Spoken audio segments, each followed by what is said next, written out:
Oke, kita langsung aja nih bahas materi yang udah kamu siapin.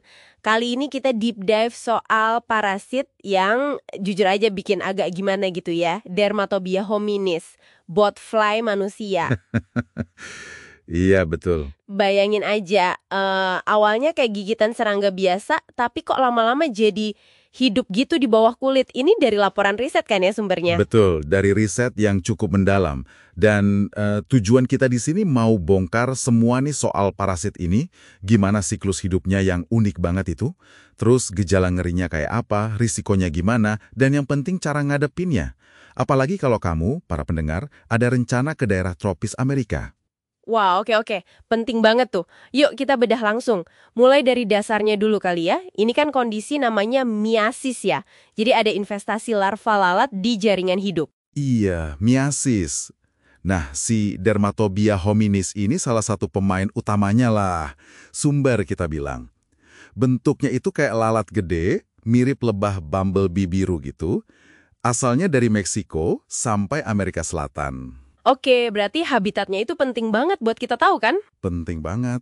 Dia ini sukanya di hutan tropis yang lembab, sering juga di area perkebunan kopi atau daerah perbukitan.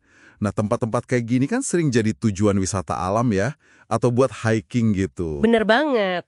Jadi pas kita lagi asik nikmatin alam, tanpa sadar bisa masuk ke wilayah kekuasaannya dia. Gitu dia. Makanya resiko terpapar itu ada. Terus bagian yang paling bikin penasaran nih, soal siklus hidupnya. Katanya licik banget ya caranya, dia nggak langsung hinggap ke kita gitu. Nah, ini dia. Benar-benar cerdik. Namanya foresis. Jadi gini, lalat betina ini nggak langsung deketin kamu. Dia nangkap serangga lain dulu. Nangkep serangga lain, kayak apa tuh? Biasanya sih nyamuk atau lalat lain yang suka ngisep darah. Terus, telurnya itu ditempelin di perut si serangga kurir ini. Oh, wow. Pas si nyamuk atau lalat kurir itu hinggap di kulit kamu buat gigit, nah panas tubuh kamu itu memicu telur botfly menetas. Terus larvanya? Larva kecilnya langsung gerak cepat, masuk lewat luka bekas gigitan tadi. Atau, yang lebih ngeri, kadang bisa nembus kulit yang utuh loh. Loh, serius? Bisa nembus kulit utuh? Bisa. Makanya ini disebut kayak kuda Troya versi biologi. Kita mungkin waspada sama nyamuk karena takut demam berdarah atau malaria ya kan? Iya, benar. Tapi kita nggak sadar kalau dia itu bawa penumpang gelap. Gila sih, strategi pembajakan yang efisien banget ya. Oke, terus setelah larsanya berhasil masuk nih, dia ngapain aja di bawah kulit kita? Ya, dia bakal tinggal di situ dan tumbuh. Gede banget loh, bisa sampai sekitar 2,5 cm. Bentuknya itu agak unik, kayak buah pir gitu. Dan yang bikin repot, dia punya duri-duri kecil melengkung, namanya spikula. Nah, duri ini kayak jangkar, bikin dia nempel kuat. Oh, pantesan susah dikeluarin paksa ya. Banget. Makanya nggak disaranin coba nyabut sendiri.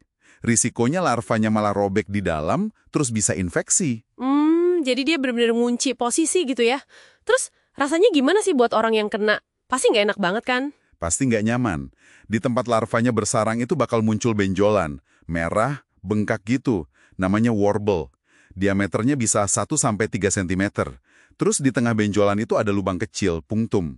Itu buat dia napas. Buat napas. Oke. Tapi bagian yang paling bikin merinding dan ganggu banget secara psikologis itu sensasinya. Banyak laporan kasus bilang mereka bisa ngerasain ada pergerakan nyata di bawah kulit. Ngerasain ada yang gerak-gerak gitu ya? Iya, pas larvanya makan atau geser posisi. Dan ini berlangsung lumayan lama, bisa 5-10 minggu selama dia tumbuh. Ini bukan cuma infeksi biasa, ini kayak ngerasain ada kehidupan lain tumbuh di dalam badan kamu. Aduh, ngebayanginnya aja udah bikin geli. Pasti pengen cepet-cepet dikeluarin ya. Nah, ngomongin soal ngeluarinnya nih, gimana caranya? Ada beberapa cara. Kalau secara medis, tujuannya itu ngeluarin larva utuh, biar nggak ada sisa dan nggak infeksi. Salah satu tekniknya itu ekspulsi hidrolik. Jadi disuntik anestesi lokal di bawah larva buat ngedorong dia keluar lewat lubang napasnya tadi. Oh, didorong keluar gitu ya. Iya. Kalau cara ini nggak berhasil, kadang perlu tindakan bedah kecil, disayat sedikit buat ngambil larvanya. Oke, itu cara medis. Terus katanya ada cara tradisional juga ya, yang pakai bacon itu. Ah, iya, back and therapy. Itu salah satu metode tradisional yang paling terkenal. Idenya sih, nutup lubang napas larva itu. Bisa pakai plester, petroleum jelly, atau yaitu daging mentah. Harapannya, larvanya jadi kekurangan oksigen, terus dia bakal keluar sendiri buat cari udara. Menarik sih kedengerannya. Tapi efektif nggak tuh? Nah, ini dia. Meskipun kedengaran menarik, dokter biasanya kurang suka metode ini. Resikonya, larvanya bisa mati di dalam, tapi durinya masih nancep kuat. Kalau ada bagian tubuh larva yang tertinggal pasti tarik, itu malah bisa bikin infeksi atau peradangan. Jadi, ya lebih berisiko. Oke, paham. Selain rasa ngeri dan nggak nyaman itu, pasti ada resiko medis lain ya kalau nggak ditangani dengan benar. Tentu. Yang paling umum itu infeksi bakteri sekunder. Tadi udah disinggung.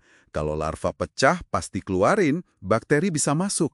Ada yang lebih parah. Ada, meskipun jarang banget ya. Namanya miasis cerebral. Itu kalau infeksinya sampai ke otak. Ini bahaya banget, terutama buat bayi atau anak kecil yang kenanya di kulit kepala. Tulang tengkorak mereka kan masih lebih tipis, jadi larvanya punya potensi, nembus lebih dalam. Jadi lokasi infeksinya itu sangat menentukan tingkat bahayanya. Wah, seram juga ya komplikasinya. Ini jadi makin jelas kenapa pencegahan itu penting banget. Kalau penularannya lewat nyamuk atau serangga lain, berarti logikanya cara terbaik buat menghindari ya dengan cegah gigitan serangga itu sendiri kan? Persis. Pencegahan itu kuncinya. Jadi kalau kamu ke daerah endemis, ya wajib pakai repelan serangga yang bagus, terus pakai baju lengan panjang, celana panjang, kalau tidur pakai kelambu. Pastiin juga tempat nginapnya itu jendelanya aman, ada kawat nyamuknya atau pakai AC. Itu pertahanan pertama dan terbaik. Oke, jadi jelas ya. Pencegahan nomor 1. Jadi kalau kita simpulkan nih, Dermatobia hominis ini contoh parasit yang adaptasinya luar biasa ya.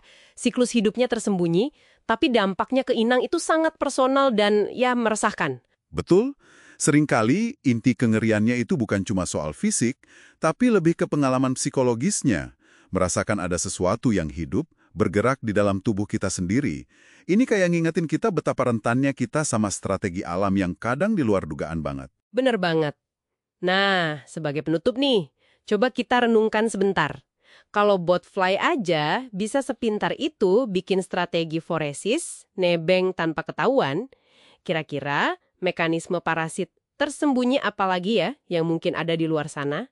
Yang kerja diam-diam, nunggu momen yang pas buat muncul atau buat kita temukan? Pertanyaan menarik.